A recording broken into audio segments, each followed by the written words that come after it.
Kulanti wacan daawadayaal, waxaan maanta ka hadli doonaa qiso si aad dadka Soomaaliyeed ama qof walba oo Muslim ah ama bini'aadanimo ay ku jirto uu uga nixi doono. Qisadan waa hooyo nafteeda u hubaysay carruurteeda isla markaana u xiirtay tinteedii si ay carruurteeda ugu soo iibiso raashin ay naftooda ku quudiso, kadibna waxay damacday inay isdisho. Hooyadan ayaa $2 ka bixisay tinteeda, waxayna kadib go'aansatay inay $2 u kala qaybiso, inay qaar ugu soo iibiso carruurteeda raashin, halka inta kalena ay go'aansatay inay ku soo iibsato waxay isku disho. Balse daawadayaal, inta aanan u gudagelin barnaamijka oo faahfaahsan, halkani waa Galaangal Media. Haddii aad ku cusub tahay shabakadda ina tahay markii kuugu horreysay, walaal subscribe saaro, calaamadda gambalaalkana ha iska hilmaamin. Aan gudagale, hooyadan oo lagu magacaabo Brema oo dhashay 3 carruur ah waxay horay u weysay saygeeda kadib markii uu isdilay, kadib markii uu dareemay walwal badan oo xagga qoyskiisa ah. Xitaa markii ay sidaas dhacday, weli waxay lahayd rajo fiican oo laga yaabo inay nolosha carruurtooda ku maarayso. Laakiin markii ay timaheedii iibisay, waxay wajahaysay culeysyada waaweyn ee kaga imaanaya qoyskeeda iyo guud ahaan carruurteeda. Sidoo kale, ninkeedu markii uu dhintay wuxuu ka tegay ama uu ka dhintay deyn badan. Arrintaas waxay gelisay walwal badan. Maysan jirin lacag ay ku bixiso deymaha lagu lahaa ninkeeda, mana aysan heli karin qarash ay raashin ku soo iibsato ilmaheeda ugu soo gado. Balse wixii markaa ka dambeeyay ama ay dhacday qisadani waxay dhiirigelin u noqotay dad badan oo ku nool dalka Hindiya. Qisadan ayaa waxa ay ka dhacday dalkaasi Hindiya. Ka hor inta uusan dhiman, Brema saygeeda wuxuu ka shaqayn jiray warshad bulkeetiga guryaha lagu sameeyo dhista, ama sidoo kale goobtaasi lagu soo saaro bulkeetiga guryaha lagu dhiso. Guud ahaan dadka Hindiya ayaa la sheegay inay la dhacayaan qarash yari iyo sidoo kale nolosha. Ka hor inta uusan dhiman, Brema saygeeda waxay ka shaqayn jireen ayada iyo saygeeduba warshad lagu sameeyo bulkeetiga, halkaas oo ay labadooduba ka raadin jireen nolosheeda. Gobolka ay ku noolaayeen ayaa waxaa lagu magacaabaa Tamil Nadu. Koonfurta gobolkaasi wuxuu ku yaalaa dalka Hindiya.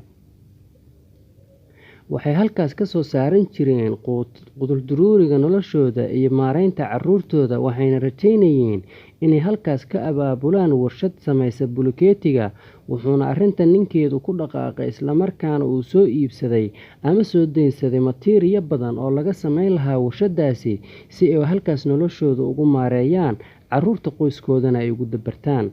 Waxayse arrintaasi ku soo biyo shubatay markii ganacsigii uu aas-aasid rabay Brema saygeedu uu ka fashilmay, waxayna noloshu ku noqotay inuu sanadkii aan soo dhaafnay ee 2019 uu isku daldalo goob ay ku jiraan biyo, isagoo sidoo kalena noloshiisa ku qarqiyay goobtaasi. Kadib markii uu dareemay walwalka baahday, ayuu sheegay sida intuusan dhiman ka hor uu ku qoray warqad laga helay jeebkiisa, wuxuuna isku qarqiyay biyo ku jiray goob ay biyo degeen tahay. Culayskoodna wuxuu ku soo wareegay keligeed. Waxaa laga reebayna ma ahayn keliya lacagta carruurteeda ay ku quudin lahayd iyo cuntada, dhar iyo kirada guriga, balse waxaa kaloo laga rabay oo laga sugayay inay bixiso deyntii lagu leeyahay ninkeeda, oo isaguna sidoo kale noloshiisa isdhaafiyay markii uu xamili waayay. Waxaa muddo yar kadib suuro gashay inay carruurteedii yaryar sii kaxaysato goobteeda shaqada oo hore ninkeeda uga shaqayn jireen ay la tagto. Markay halkaa tagaan, carruurteeda ayay sheegtay inay la shaqayn rabeen. Markii halkaas ay gaartay, marka aan shaqada tagna, ayay tiri, aniga iyo carruurteeda waxaan soo heli jirnay wax ka yar $200 oo u dhiganta $2.80 maalintiiba, taasoo ku filnayd biilka reerkeena, ayay tiri Brema oo wareysi siinaysay shabakadda waddankaasi ka soo baxda Elina. Laakiin markii dambe waxay xanuunsatay oo waxay la daalaa-dhacaysay xanuun ku soo baahay ayada, waxayna carruurteedii u weysay waxay siiso ama lacag ay ku dabarto nolosheeda. Waxay sidoo kale dareemaysay inaysan heli karin inay carruurteeda quudiso, bulkeetiga culusna aysan qaadi karin, aysan guriga gaarsiin karin. Carruurteeduna sidaas ayay ku weyn lahayd nolosheeda. Waxay xanuunsatay 3 bilood, waxaana laga gaaray xilligii ay taban lahayd ama carruurteeda ay caawin lahayd. Deyntii lagu lahaa ninkeedana waa mid laga sugayay. Wiilkeeda oo 7 jirka ahna iskuulka ayuu ka yimid wuxuuna weydiistay cunto ayay tiri iyadoo xasuusanaysay wixii soo maray maalintii maalmaha ka mid ahaa. Kadib wuxuu bilaabay inuu ooyo markuu waayay cuntadii uu cuni lahaa gaajo darteed. Prima ma aysan lahayn hanti dahab iyo waxyaabo badan oo qiimo leh, xitaa alaabta jikada gurigeeda ma aysan haysan, lacag iska badaaye. Xitaa ma aanay haysanin lacag yar oo gaaraysa 10 rubi oo u dhiganta 14 senti oo keliya. 2 shay oo ka samaysan baaldiyaal caag ah, ayay tiri iyadoo wareysiga sii wada. Kadib waxay ogaatay inuu jiro wax kaloo ay iibin karto, intaasoo dhanna ay ayada u hareen maantay. Waxayna soo xasuusatay inay jiro dukaan ka mid ah dukaamada ku yaala ereyada ay degan tahay Prima, iyadoo markaas ku fikiraysay inay timaheeda iibiso. Hindiya waa mid ka mid ah dalalka ugu horeeya caalamka ee dibadda u suuq geeya timaha bini'aadamka, kuwaasoo dunida looga iibgeeyo si ay dadka kale timahooda ugu badsadaan. Qaar ka mid ah dadka reer Hindiya waxay timahooda ugu deeqaan macbadyada kadib markii ay ogaadeen ama ay aaminsan yihiin in ducooyinkooda la aqbalo. Kadib halkaas ayay ku deeqaan timahooda. Halkaas ayaanay tagtay. Timaheedii ayay soo xiirtay ayagoo dhammaystiran, waxayna ku iibisay lacag u dhaxaysa 150 rubi oo u dhiganta $2 oo keliya. Lacagtaas waxaa laga yaabaa inaysan aad u badnayn marka laga fiiriyo ama lagu sheego haddii maqaayad aad timaado caalamiya oo laga yaabo inaysan xitaa adiga kugu filnayn raashin iyo hilib aad cunto. Prima markay iibisay tinteeda waxay go'aansatay inay la tagto meel maqaayada, waxayna carruurteeda u soo iibisay ama carruurteeda u soo gaday wax ka yar 3 saxan oo raashin ah si ay maalintaasi u quutaan. Waxayna intii yaroo u soo hartay ay la aaday dukaan, waxayna sheegtay inay dukaankaas ka iibsan rabtay waxay isku disho.